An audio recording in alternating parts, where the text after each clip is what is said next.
Acá hay dos consultas que nos llevan a la energía de los símbolos. Los símbolos en Egipto, pone entre paréntesis la persona después de hacer la consulta. Dice, muchos de los libros en la biblioteca de Uxim hablan de la mitología griega. Desde lo que tenemos entendido, la mitología griega fue basada en la mitología de Egipto. Si es así, ¿por qué no se habla de la fuente de los símbolos directamente, los símbolos de Egipto? No solo de Egipto, Grecia tomó de todos los países con que entró en contacto, así que la información es relativa, no solo de Egipto.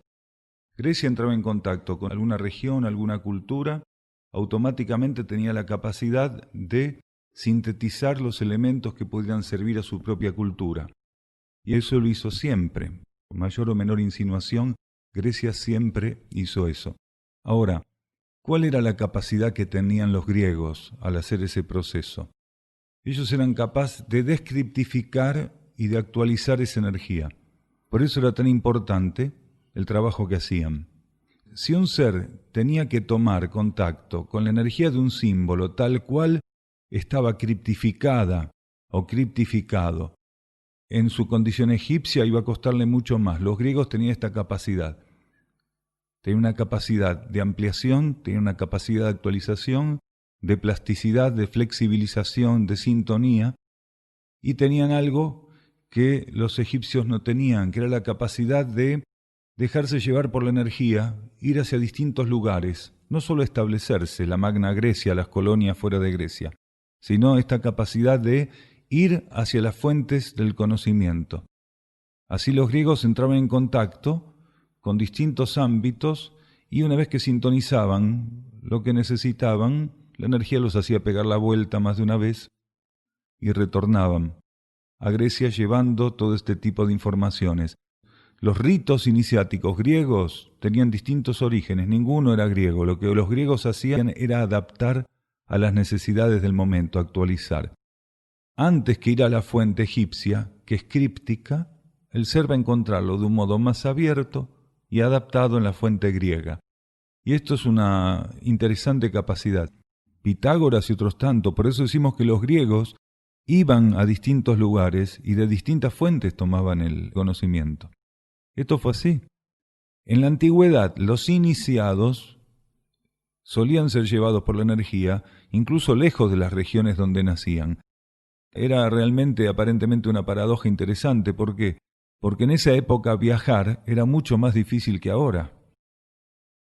Hoy es muy simple viajar. Cualquiera toma un ticket de avión y va 12.000 kilómetros para allá, 8.000 kilómetros para el otro lado.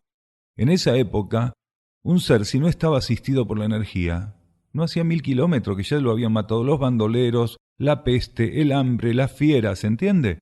Para que una persona se fuera de Grecia a la India, o de la India a Bretaña, o a donde fuera, tenía que estar asistida por la energía.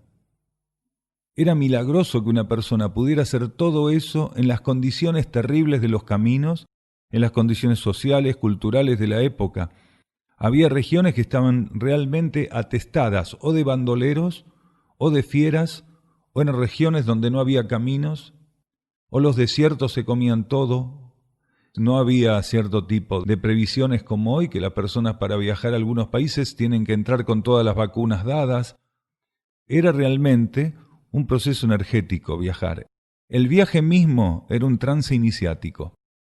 Muchos de estos iniciados, a medida que iban transcurriendo sus viajes, todo lo que les acontecía en el viaje eran preparaciones para las iniciaciones o eran las etapas iniciáticas que tenían que transcurrir, que muchas veces terminaban recibiendo su broche de oro en Egipto, en Bretaña, en la India o en China o en el Tíbet o donde fuera, dependiendo las épocas. Pero ya viajar necesitaba un respaldo kármico muy puntual, si no los seres prácticamente sucumbían en el intento. E incluso, en tiempos mucho más cercanos que el nuestro, los viajes que hizo Marco Polo eran viajes dificilísimos de hacer. Todavía hoy se está discutiendo si Marco Polo existió o no, o, en caso de que hubiera existido, si realmente pudo hacer todo lo que él dice que hizo en su viaje a China. Este es uno de los aportes de los griegos, la capacidad de descriptificar, la capacidad de tomar elementos abstractos, criptificados, bajarlos a un punto donde la razón pudiera dar con ellos. Los griegos tuvieron este mecanismo, esta posibilidad kármica de flexibilizar la razón. Después el proceso siguió a un extremo, ya se le fue de la mano a los griegos y después a todos los que aprendieron de los griegos, y la razón pasó a ser realmente lo que todos conocemos hoy, una trampa. Pero en ese momento los griegos tuvieron ese desafío de bajar al plano de la razón, de descriptificar lo subjetivo y colocarlo en el plano de la razón. Acá nos dicen, leí en el volante de difusión y me preguntaba cuántas personas tendrán a su alcance una herramienta como esa, que puede servirles y no le prestarían atención. ¿Esos volantes pueden operar como energía simbólica? Muchas personas pasan por al lado de esos volantes y no los registran. Otras personas son atraídas por el volante y lo guardan. Otras lo leen y lo tiran. Nosotros sabemos de personas que han guardado años un volante y después de años lo han recuperado de adentro de un libro, de un cajón, y han entrado en contacto con la tarea después de años y años.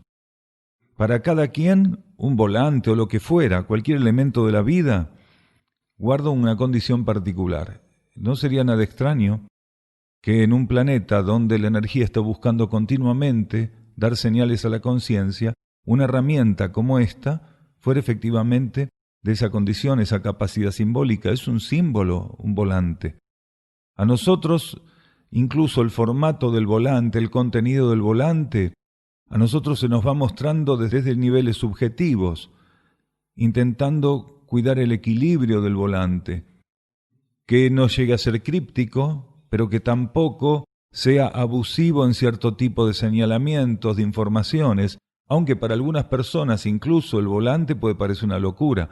Uno empieza a leer en el volante que a veces se habla de seres intraterrenos o de la purificación planetaria, el rescate, y dice, estos están todos locos. Hay que ver a qué está abierta esa persona, pero que tiene un carácter simbólico, que tiene una energía que opera de modo simbólico y profundo, seguro, como todo aquello que puede ser herramienta de la energía. Acá preguntan, ¿cómo recuperar la fe cuando luego de una profunda depresión se ha descreído de casi todo? Por ende, la persona está diciendo que cuando entró en depresión perdió la fe. O, vaya a saber, pero podría ser la lectura, perdí la fe cuando entré en depresión. Acá pregunta cómo hacer para recuperar la fe después de una profunda depresión. Entonces, podría ser que la persona esté declarando que cuando entró en depresión perdió la fe, que cuando perdió la fe entró en depresión, vaya a saber. Lo que nosotros podemos sugerir a la persona es que se distienda. Si no superó la depresión, que intente entrar en contacto con su esencia interna porque es lo único que saca a los seres de depresión. La depresión es desconexión interna. El ser se deprime cuando la conciencia queda ligada y alimentada con las fuerzas materiales, con el campo mental, astral, físico, planetario. El ser entra en depresión cuando él deja de establecer un contacto, de alimentar un contacto con su esencia interna. Si el ser mantiene ese contacto, esa sintonía, esa alineación con su esencia interna, no va a entrar en depresión. Va a pasar por pruebas, va a sentir que esas pruebas son fuertes, pueden ser muy traumáticas, pueden parecer inamovibles, intransitables, pero eso no va a hacer que caiga en depresión. Y suele ser esta desconexión interna reflejada como depresión cuando el ser en algunas otras encarnaciones anteriores no pudo hacer un trabajo lo suficientemente profundo y estable respecto a esa búsqueda interior. La fe, que es el resultado que el ser tiene ofrecido por su conciencia interna, de la vinculación con la propia esencia y de la búsqueda a la propia esencia, puede, en etapas de crisis, aparentemente parecer que no existe, que no está. Pero eso es una ilusión. La energía de la fe, solo dejamos de sintonizarla. La fe está siempre como energía. El ser, cuando entra en contacto, en complicidad, se identifica con las fuerzas materiales, él lo que pierde es la sintonía con el campo de energía de la fe. La fe es un espectro de energía que la conciencia percibe y lo reconoce como procedente de lo superior. La conciencia reconoce la fe como un elemento superior. Lo único que hace el ser es perder la sintonía con esa realidad, con esa percepción de la fe. En cuanto él va retomando gradualmente, después del estado de depresión, va retomando gradualmente su sintonía interna, su alineación interna, la percepción de esa energía que nunca lo abandonó, comienza a retomarse esa percepción. El ser empieza a tornarse receptivo. Él rompe el filtro que había generado entre esa energía y su conciencia. Por eso hay personas que dicen que no tienen fe. No tienen fe porque la identificación con las fuerzas psíquicas y con las fuerzas materiales en general hace que el ser transitoriamente padezca la insensibilidad de la percepción de la fe. La fe sale de su rango de percepción. Al identificarse con las fuerzas materiales, él rompe la relación con la fe, pero la fe es inalterable, la fe va a seguir estando ahí, porque es la resultante de todo aquello que el ser hizo de algún modo para establecer o mantener un vínculo interno. Cuanto más el ser trabajó para establecer ese vínculo interno, ese voltaje de energía, ese gran caudal de energía de la fe, se refleja como un mayor campo vibratorio para ese ser. Es transitorio, el ser solamente transitoriamente pierde el contacto, la receptividad, la percepción de esa fe. En cuanto retoma el vínculo interno, ese contacto con la fe, esa percepción de la fe, la vivencia de la fe, empieza a establecerse en su conciencia. Gradualmente, cuando se va estableciendo en su conciencia la vivencia de la fe, el ser empieza a vivir en la fe. Porque no puede separar la fe de la vivencia. Cuando el ser empieza a vivir profundamente la fe, él vive en la fe. Esa percepción de la fe hace que él viva en la fe todo aquello que le toque vivir. Cuando el ser no puede vivir en la fe, es que va fluctuando. Él no es estable en esa condición de sintonía interior. Los seres que van fluctuando en esta percepción de la fe, en creer que a veces tienen fe, a veces tienen más, a veces tienen menos, lo que está ocurriendo y no lo saben es que fluctúan. No pueden mantenerse alineados a su fuente interna. Esa falta de alineación genera una fluctuancia en la percepción de la fe, en la vivencia de la fe y en vivir en la fe. Si todos sabemos lo que nos conviene realmente, ¿por qué tomamos a menudo el camino equivocado? Hace poco, creo que fue el miércoles, compartíamos esta cuestión, recordábamos esto que la energía de instrucción pone puntualmente, que no existe mayor ilusión para la humanidad de creer que sabe lo que le conviene o que sabe lo que tiene que hacer. Y acá la persona dice, si todos sabemos lo que conviene realmente hacer, lo que conviene hacer realmente, ¿sabemos todo lo que realmente conviene hacer? La mayor parte de los seres que conformamos esta humanidad no sabemos lo que nos conviene. Tomamos decisiones individuales equivocadas creyendo que son decisiones acertadas y tomamos decisiones conjuntas, culturalmente tomadas o subculturalmente tomadas, a veces tremendamente equivocadas. Lo primero que tenemos que aprender es que realmente de lo que necesitamos hacer y lo que conviene hacer y lo que corresponde hacer sabemos muy poco. Y este es el problema que siempre damos tratamiento en estas charlas. La mayor parte de las personas toma decisiones sin tener en cuenta si las decisiones que están tomando tienen respaldo interior, si las decisiones que están tomando tienen un respaldo interno, si realmente cuentan con un respaldo interior, si su propia conciencia interior está ahí respondiendo a eso, garantizando que eso es adecuado, garantizando que la dirección es correcta. La mayor parte de los seres toma decisiones equivocadamente porque hay una falta de sintonía entre la conciencia externa y la conciencia interior. Realmente, ¿por qué las tomamos si sabemos que estamos equivocados? Creo que tendríamos que cambiar esto. ¿Por qué si sabemos que podemos llegar a estar tan equivocados, tomamos decisiones a veces tan importantes sin aprender a estar abiertos a una confirmación interior? Porque esto es lo que tendríamos que hacer. Ninguno de nosotros puede garantizar un funcionamiento estricto y automático, de que cada decisión que está tomando va a contar en términos de lo inmediato con respaldo interno. A veces hay que estar abierto y decir, no tengo información, no tengo realmente una orientación interna respecto a esto. No sé qué hacer con esto, no tengo esa información. La mayor parte de las veces nosotros no tenemos esta capacidad de entendernos sin comprensión de lo que la situación está demandando a nuestra conciencia. Y es muy importante que nosotros aprendamos a estar receptivos, aprendamos a confirmar. Existe una ceremonia, un protocolo entre lo que la conciencia interna a veces puede estar tomándose para involucrarnos o enviarnos un mensaje o darnos una orientación, y la ansiedad que puede tener la personalidad o el ego en querer definir algunas cosas ya. A veces el ego cree que tiene que definir ya algo, que la personalidad tiene algo que definir ya mismo, y la conciencia interna dice no, todavía no, espere, o no es de ese modo. La conciencia interna tiene otras secuencias, tiene otros ritmos, tiene otra dinámica a veces. En ocasiones es como un rayo la conciencia interna, mientras que el ego se demora, la conciencia interna es como un rayo. Y a veces ocurre lo contrario. El ego vive una profunda ansiedad, una obsesión prácticamente por concretar algo, y la conciencia interna dice, no, mire, espere, pare. Saber de qué se trata, hacer algo en este plano, es aprender a entrar en empatía con los ciclos internos, con los pulsos internos, que son realmente los que alimentan esta posibilidad de llevarnos a las situaciones del modo adecuado, de decirnos cómo tiene que ser enfrentada una situación, de qué se trata una situación. A veces, antes de tomar una determinación, el ser tiene que estar abierto internamente, espiritualmente, a comprender la situación.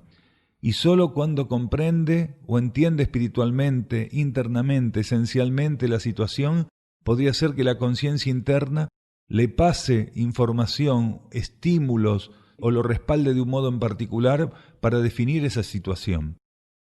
Ninguno de nosotros generalmente en esta humanidad que conformamos tiene garantías de que lo que está tomando como decisión, así al azar o llevado por la compulsividad o las preferencias de la personalidad, sea lo correcto.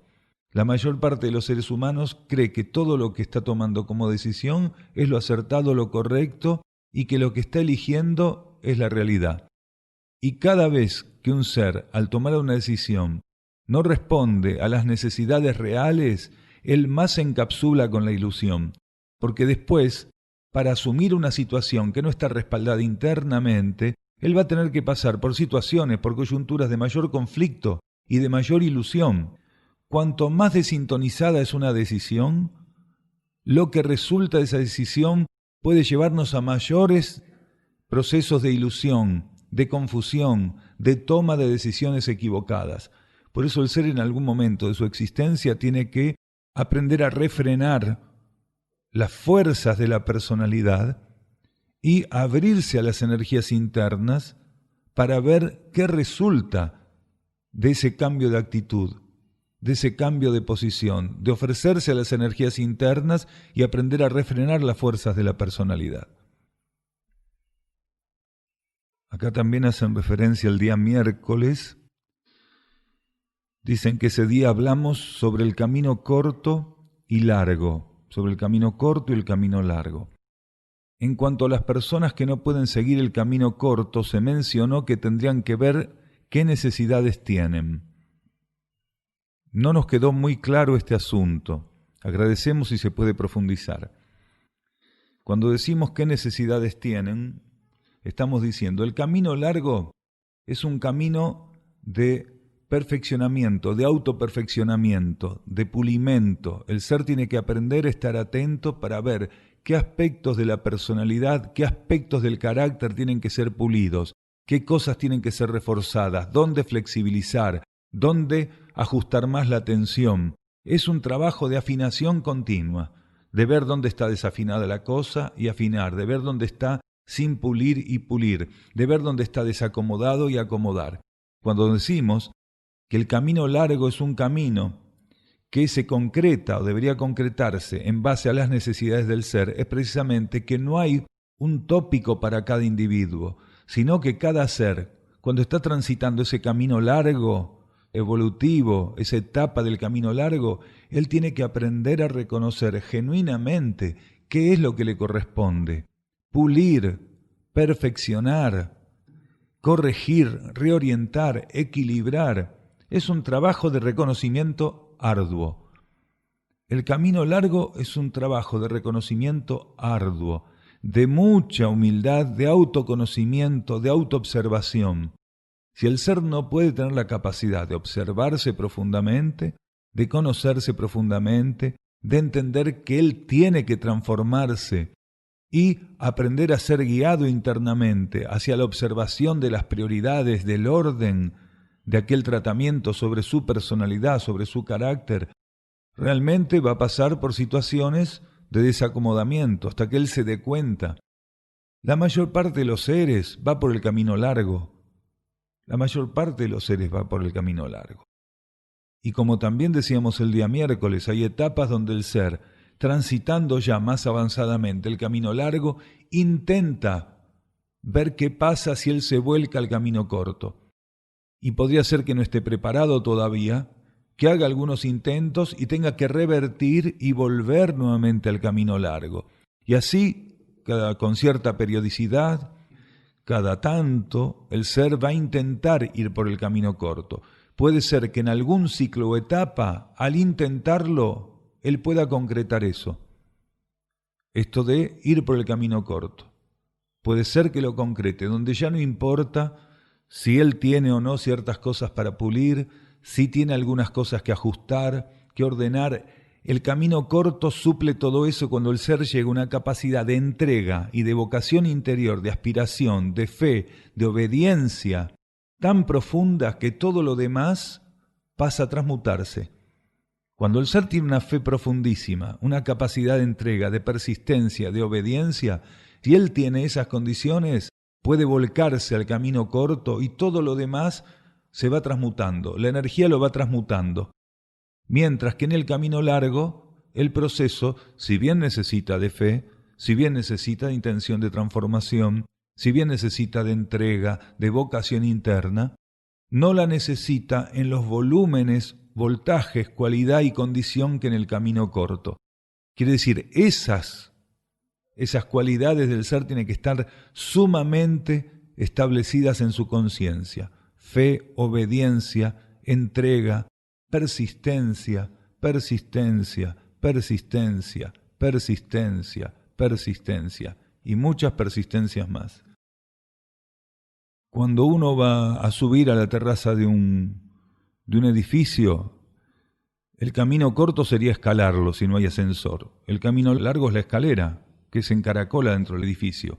Uno termina subiendo por la escalera haciendo tal vez 5 o 6 veces la distancia que tiene de altura el edificio. La escalera le garantiza que aunque es más larga y más tiempo va a llegar, el esfuerzo es menor. Ahora, para escalar un edificio hay que tener un estado físico infinitamente superior al de subir por la escalera.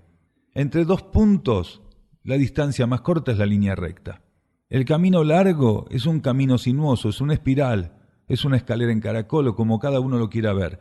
Lo que garantiza es que el ser va a tener que disponer de menos reservas para enfrentar sus fatigas.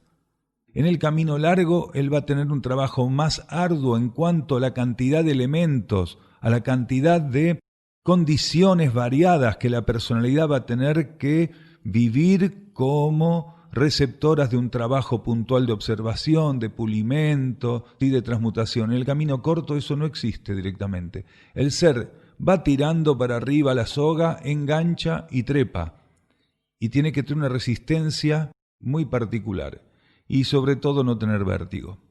En el camino largo, si un ser tiene vértigo, la va llevando. El camino corto es vertiginoso.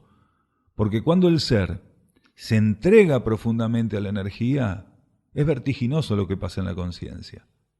Es muy diferente al camino largo. El camino corto es un camino vertiginoso, porque el ser rompe las barreras establecidas, el trabajo de la personalidad, y pasa a vivir el vértigo de la vida interna.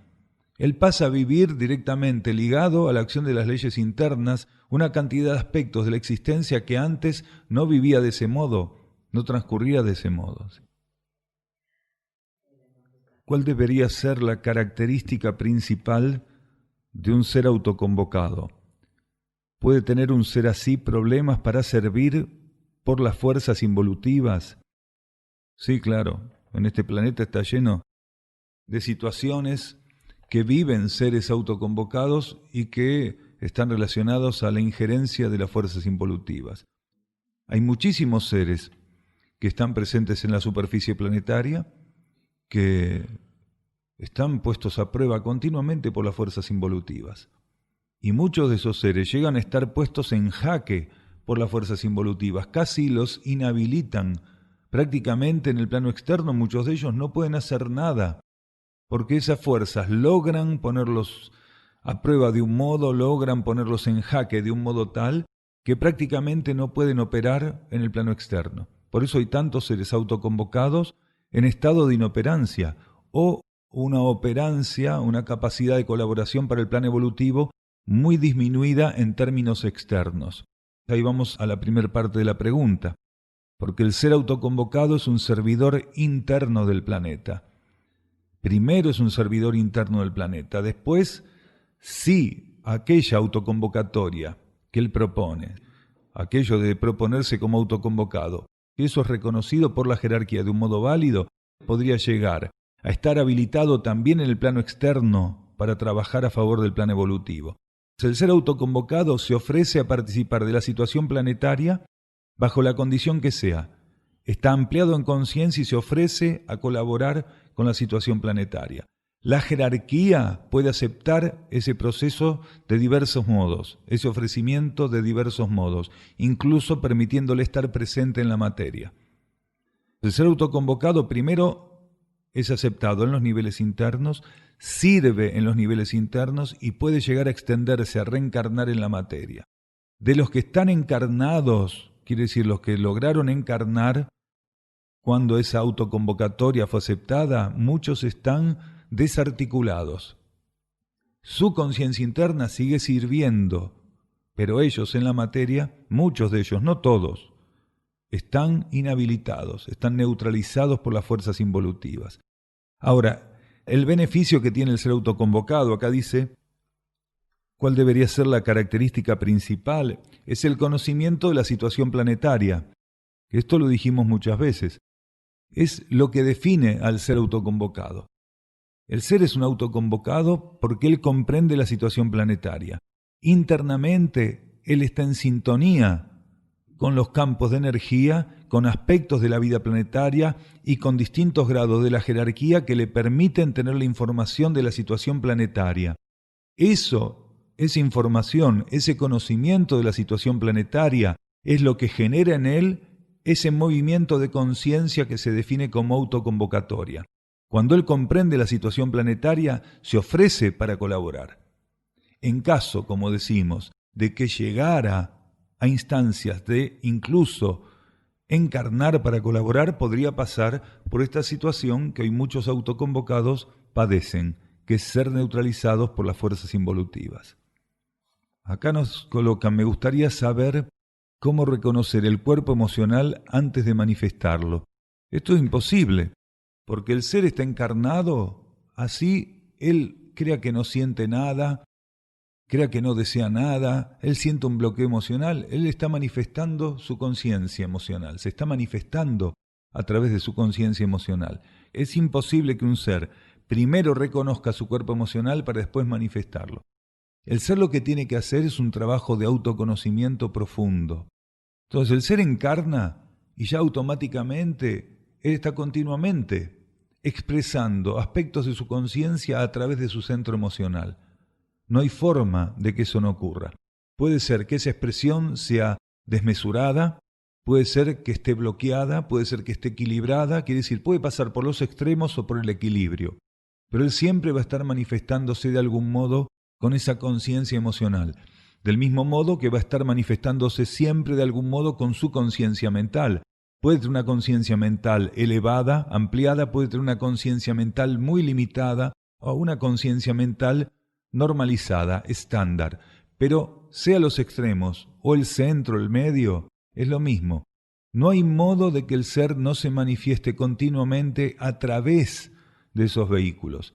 Si la persona hace referencia a una especie de filtraje, de dominio de su cuerpo emocional para no manifestarse desbordada, para no tener desbordes emocionales, la persona no tiene que trabajar directamente sobre su cuerpo emocional, porque puede generar un bloqueo o una lesión emocional que podría tardar varias encarnaciones en superarse.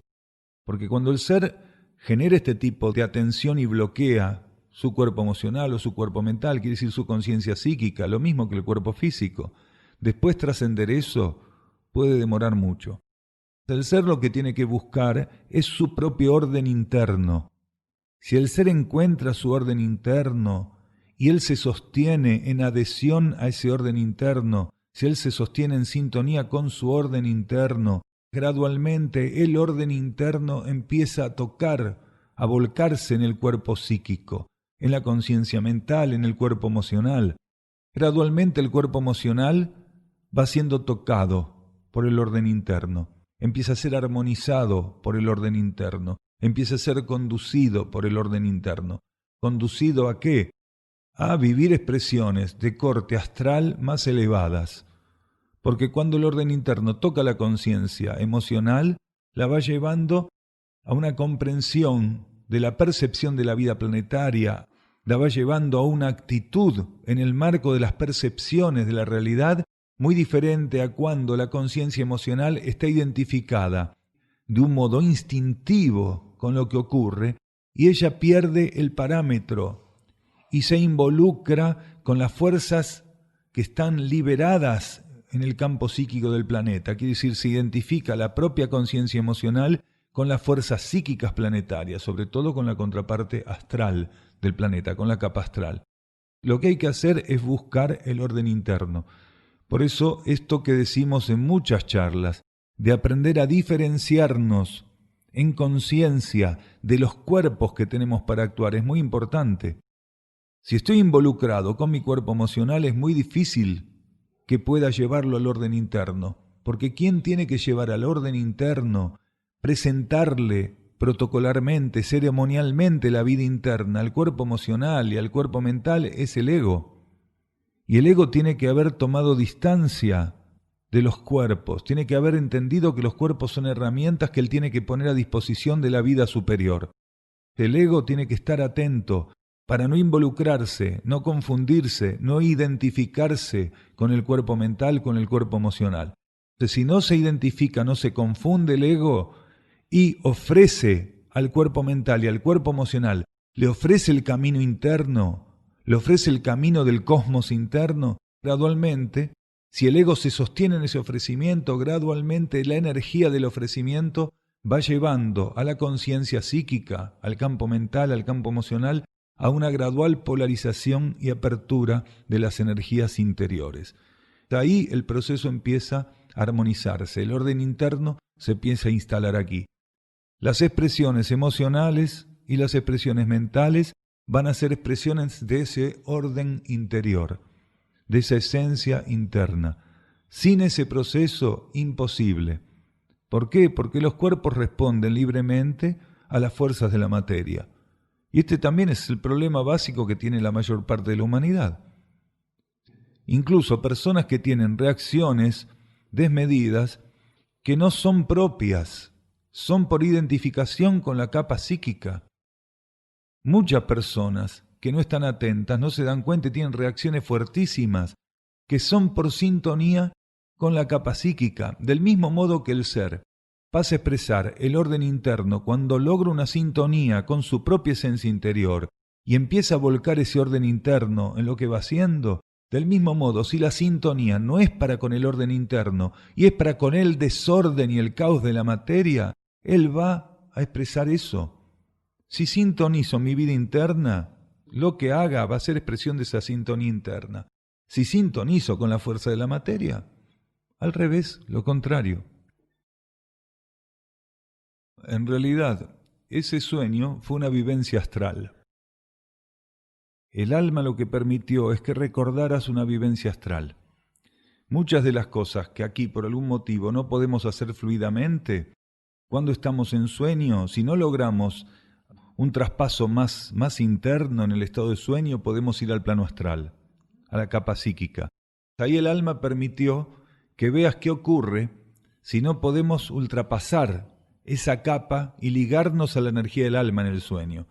A veces ocurre eso, suele que no nos acordamos totalmente de esos sueños, o la conciencia psíquica acomoda la vivencia y cree que fue un sueño nada más. En realidad fue una vivencia astral, donde claramente están mostrando que si un ser en este plano no puede trascender cosas o no puede concretar cosas por algún motivo que podrían no estar ligadas directamente a su trabajo interno, él va a intentar concretar esas cosas en el plano astral. ¿Por qué? Porque la materia en el plano astral es más plástica, puede ser manejada de mejor modo. No es extraño que ocurra eso.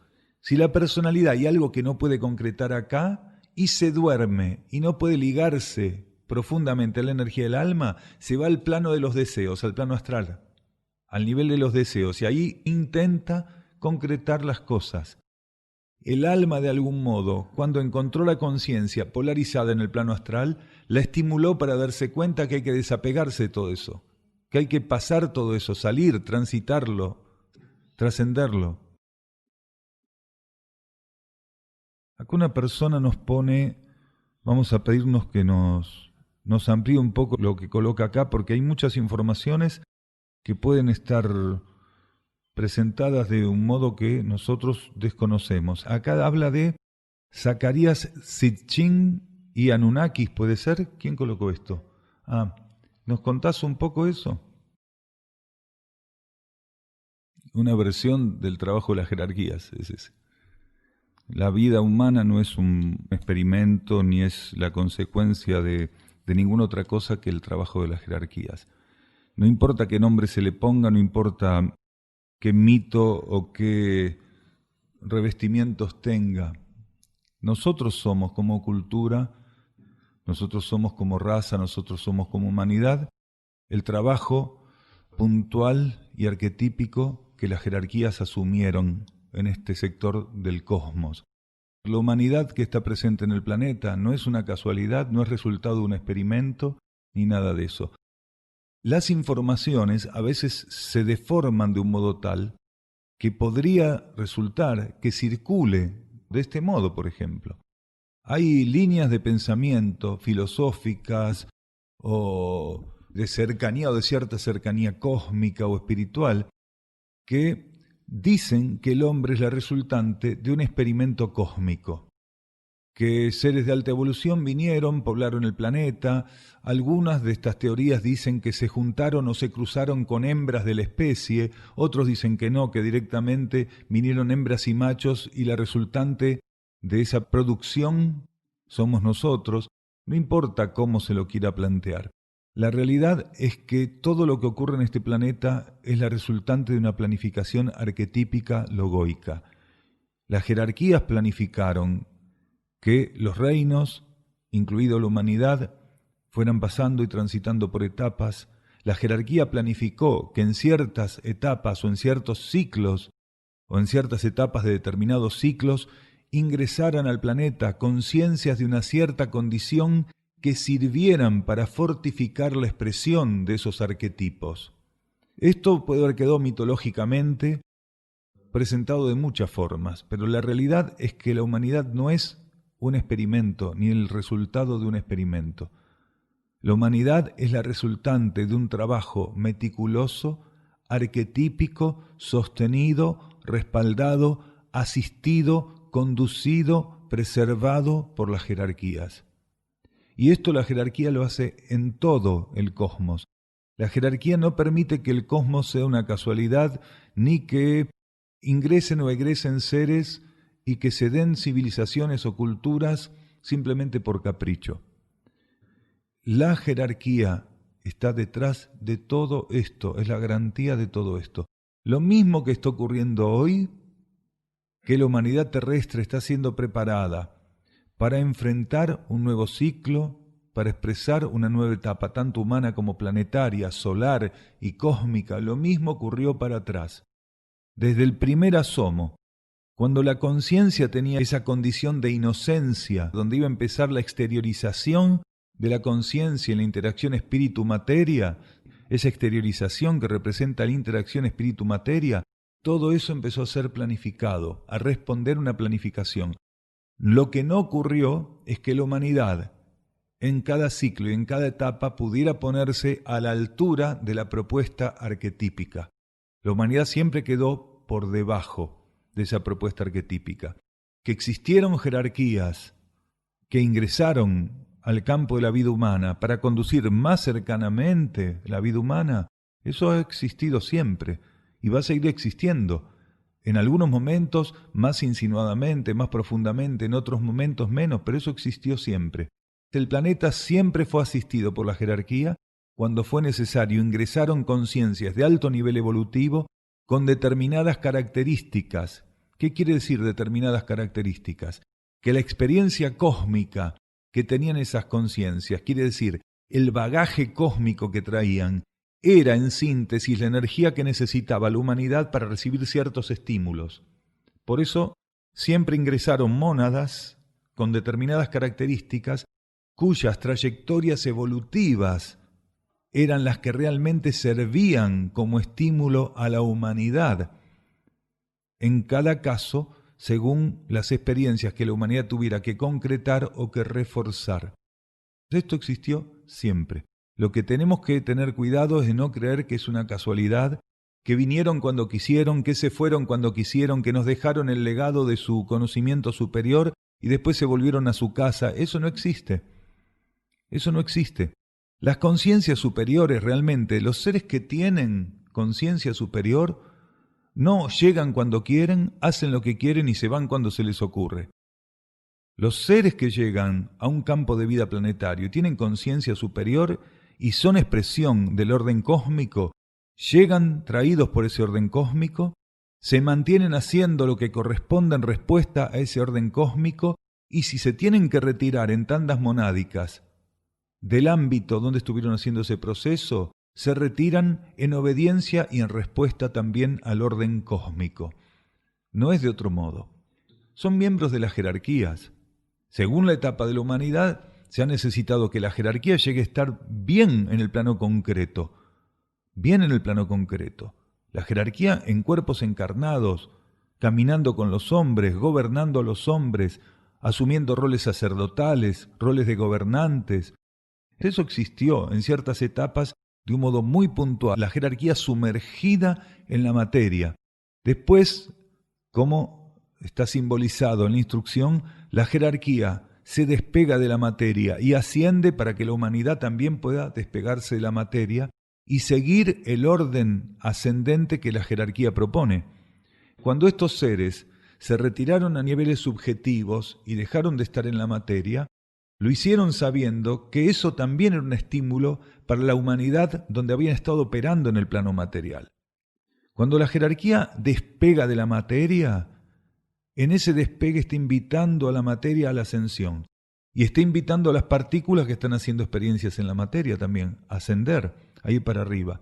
Esto es así, existió siempre y cuando la humanidad sea reinstalada en el planeta, algunos de esos seres que a lo largo de ciclos y etapas estuvieron participando, van a retornar al planeta, ampliados en conciencia, porque no solo la humanidad se amplió en conciencia a lo largo de las etapas y los ciclos.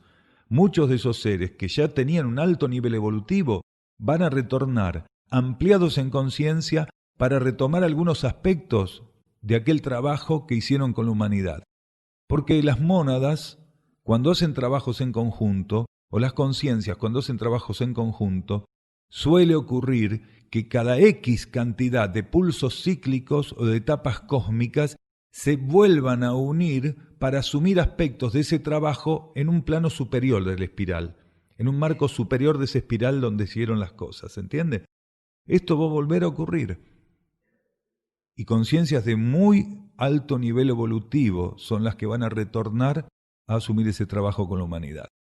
Una cosa son las jerarquías que se encargan del proceso actual de transición. Otra cosa, las jerarquías que se van a sumar al momento del rescate. Otra cosa son las jerarquías que van a tomar a la humanidad en sus brazos, simbólicamente hablando, post-rescate. Otra cosa son las jerarquías que se van a ir sumando a medida que las etapas que componen el post-rescate y la implantación planetaria se vaya concretando. Quiere decir, las jerarquías que hoy operan aquí, las que están más ligadas a la humanidad, son solo una parte de las jerarquías. A medida que vayamos avanzando en el ciclo de transición y luego en la reinstalación planetaria y luego en la consumación bajo ley de ciclos, se van a ir sumando otros miembros de las jerarquías, otras huestes jerárquicas que hasta ahora no tuvieron contacto con la humanidad o huestes jerárquicas que, habiendo tenido contacto en otros ciclos, retoman ese contacto con una condición superior. Los seres extraterrestres como los seres intraterrenos pueden ingresar a la materia bajo ley de necesidad, de servicio, de sacrificio. No les corresponde ya evolutivamente hacer tareas en la materia, sino bajo ley de servicio y de sacrificio, bajo ley de necesidad. Tanto intraterrenos como extraterrestres. Lo que ocurre es que el término extraterrestre no significa superior. Hay mucha vida extraterrestre que está transitando la trayectoria humana que es inferior a nosotros, y algunos son como nosotros y otros apenas superiores a nosotros. El término intraterreno lo estamos utilizando acá como ser que ya trascendió la experiencia de superficie y está haciendo un trabajo más profundo en la entidad humanidad. Tu conciencia es más profunda, está más ligada a las leyes internas del planeta. Y cuando usamos extraterrestres nos referimos a los de alta evolución, pero también los hay de baja evolución. Y los de baja evolución pueden estar en la materia como nosotros. Los saldos kármicos se arrastran muchísimo. Hay seres que tienen bastante evolución en términos cósmicos y todavía tienen que retornar a ciertos ámbitos solares o galácticos para brindar servicio como una compensación bajo ley evolutiva superior o ley de equilibrio de antiguos débitos kármicos que quedaron ahí para ser asistidos. La conciencia puede expandirse y empezar una trayectoria en términos dimensionales, en planos, en niveles muy pero muy por encima de esto que ahora deja atrás. Y en algún momento del espiral evolutivo se le puede ofrecer retornar a ciertos ámbitos por los que hizo ciertos transcursos o ámbitos en condiciones similares donde compense lo que no pudo compensar en su momento, lo que no pudo dejar equilibrado. ¿Cómo podemos ser más conscientes de la situación del planeta si cada vez nos engañan más? ¿Cómo podemos evitar ser engañados? La fórmula más adecuada no hay, pero si pudiéramos decir simbólicamente que hay una, sería, para no ser engañados, estar en búsqueda de la verdad por encima de cualquier otra cosa. Porque la forma más fácil que tiene un ser de caer en engaño es cuando él no aspira a la verdad, no tiene vocación de conocer la verdad, no ama la verdad, no quiere ir hacia la verdad. Ahí están los seres más fáciles de engañar. Si un ser tiene ambición y no tiene aspiraciones de búsqueda de la verdad genuina, quiere decir, no ama la verdad y no tiene realmente una aspiración hacia la esencia, entonces es muy fácil de engañar.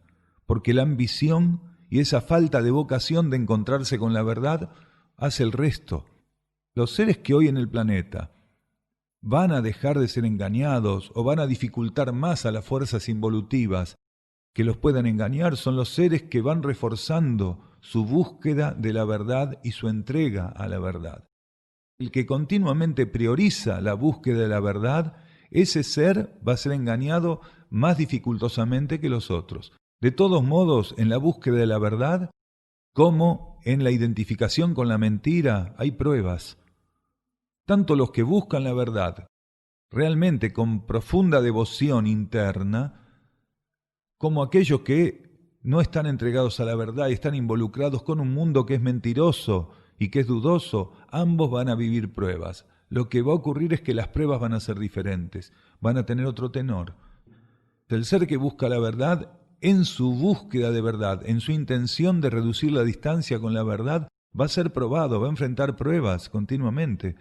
Solo que incluso ante las pruebas él va a tener una gran diferencia, porque no es lo mismo enfrentarse a pruebas cuando el ser prioriza la búsqueda de la verdad que enfrentarse a una prueba, cuando el ser prefiere estar sumido en la mentira y en la ilusión.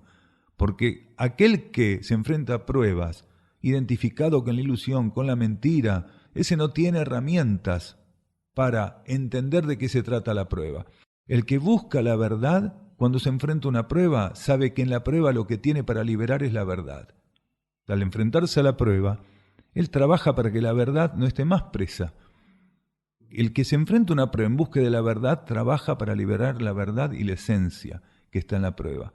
Él sabe que si enfrenta esa situación del modo adecuado, en la medida que ese tratamiento de la situación sea correcto, él está haciendo lo que viene haciendo de seguido, continuamente, lo que su vocación lo lleva a hacer, que es liberar la verdad, encontrar la verdad, permitirle a su conciencia un encuentro con la verdad.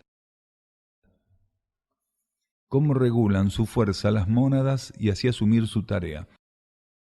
Las mónadas van entrando en sintonía a medida que se amplían con leyes del campo monádico cósmico. Entonces esa sintonía, ese conocimiento de esas leyes les permiten a las mónadas pasar por ampliaciones, por iniciaciones y por una capacidad de expresar un mayor voltaje en relación a las energías disponibles en esos planos, que es lo que la mónada invierte, lo que la mónada libera hacia los planos de la materia.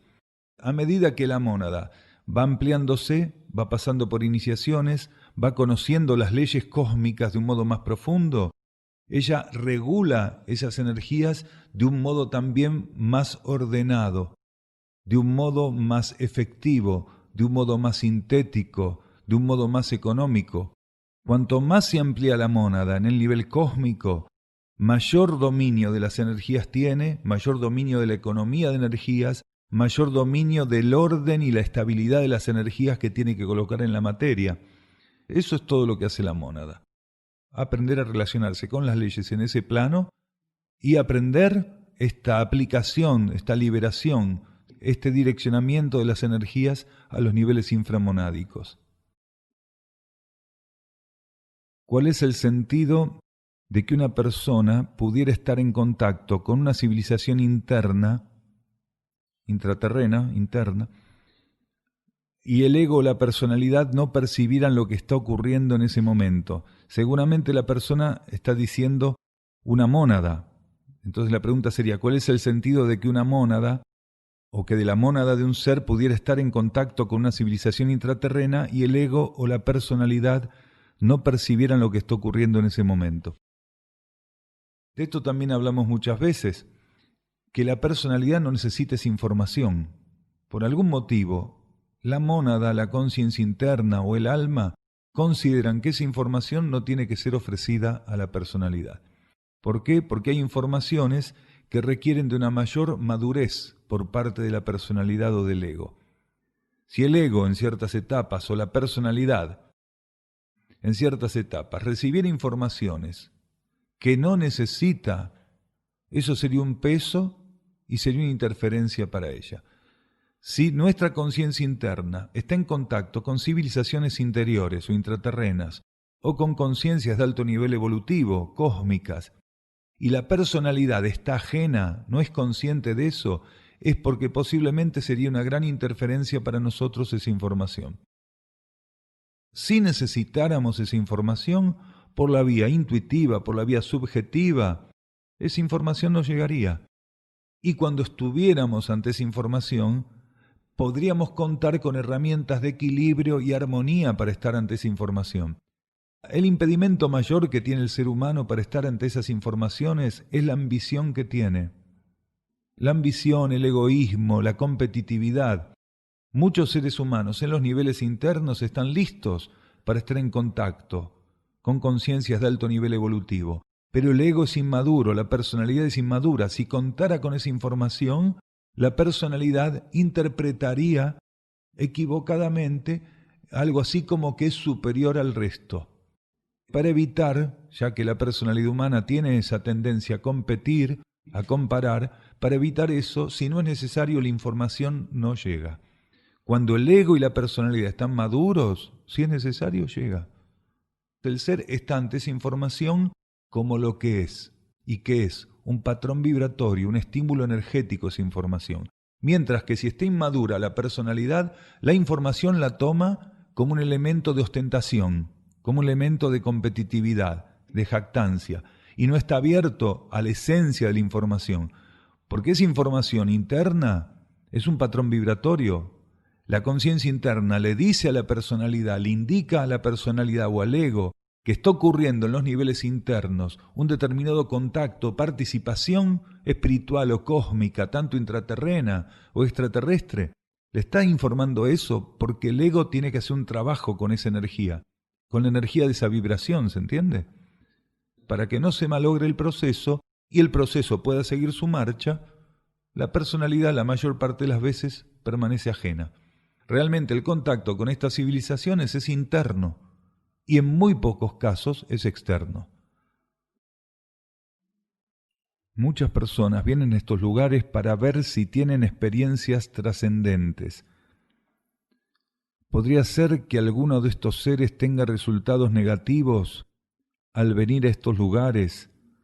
Recuerdo que alguien me contó que conoció a una persona que se enloqueció después de pasar unos días en el Uritorco. ¿Esto es posible? Los hermanos superiores no cuidan que estas cosas no sucedan a quienes buscan la verdad superior universal, otra vez la verdad acá.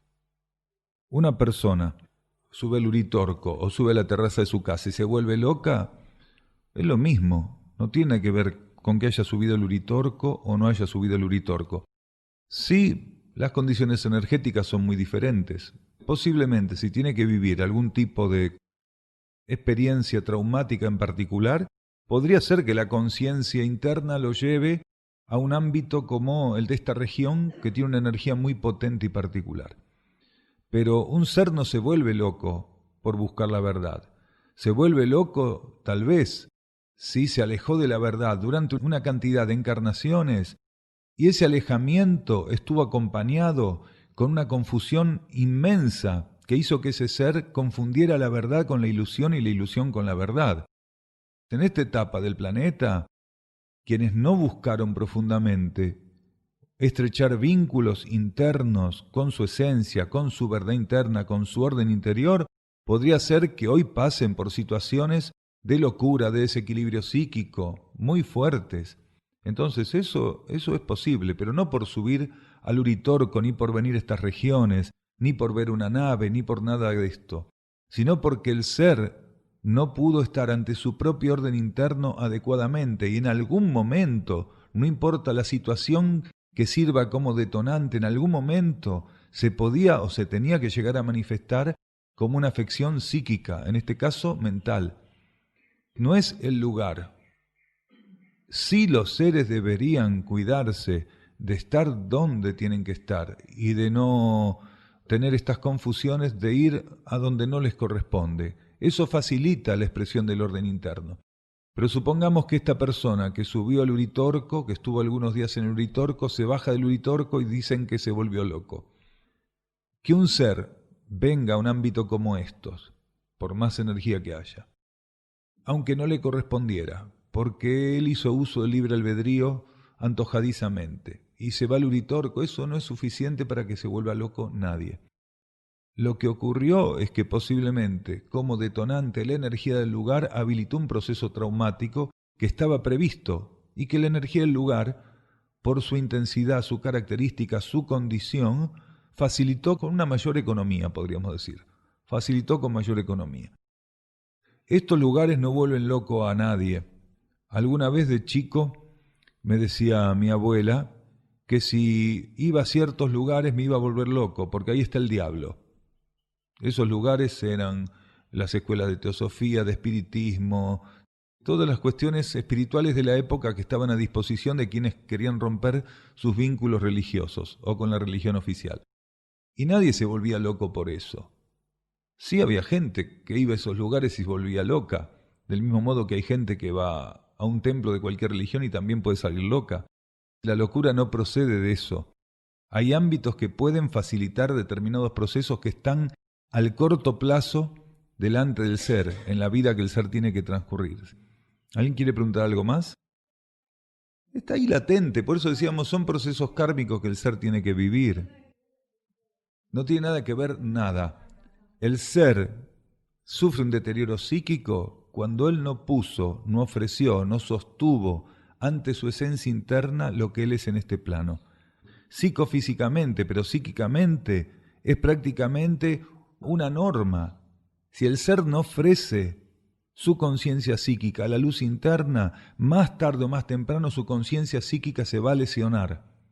El traumatismo lo va a tener que vivenciar, si en una encarnación, en otra. Si el ser no coloca ante su interno, ante su esencia interna y su luz interna, su mundo psíquico, ese mundo psíquico se va a enfermar. Porque él automáticamente entra en sintonía con la psiquis planetaria que está enferma. La psiquis planetaria está densificada, está captada por entidades astrales y mentales. Si él no pone su psiquis ofrecida a su mundo interno, automáticamente le está dejando en sintonía con la capa psíquica general del planeta. Por eso no es un gesto menor tener en cuenta esto de intentar elevar la conciencia hacia la vida interna. No es un gesto menor, no es una opción entre tantas otras, es la única opción que hay en estos momentos. A medida que la situación planetaria avance, quien no pueda entender eso, intentar ensayarlo y sostenerlo, va a estar en graves problemas. No hay forma de estar en equilibrio si no es generando un vínculo con el orden interno, con el equilibrio interno. A medida que avance la transición, las enfermedades mentales, como dijimos tantas veces, van a ser más y más crudas. Los traumatismos psíquicos van a ser cada vez más crudos. Y esto depende de este orden interno que el ser busque o no, adhiera a ese orden interno o rechace el orden interno. El que no adhiere a su orden interno no adhiere a la vida cósmica. El que no adhiere a su orden interno no está adhiriendo a las necesidades de la transición planetaria. El que no adhiere a su orden interno no está adhiriendo al destino que tiene este planeta y al destino que tiene la humanidad de este planeta. Está adhiriendo a las fuerzas que están limitadas en este planeta, que generan caos, y está adhiriendo a lo que ya está disuelto. Aquel que no adhiere al orden interno presente en él, está adhiriendo a las fuerzas que se están disolviendo. A pesar de todo el despliegue que están haciendo estas fuerzas tienen los días contados en el planeta.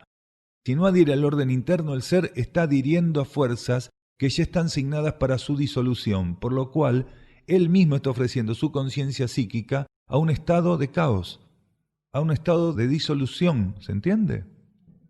En vez de ofrecerlo a la transmutación, a la ampliación de la conciencia psíquica, él está emparentando, identificando con algo que está para ser disuelto y trascendido en este planeta. Su conciencia psíquica no va a estar en orden, no va a reflejar orden. Gracias.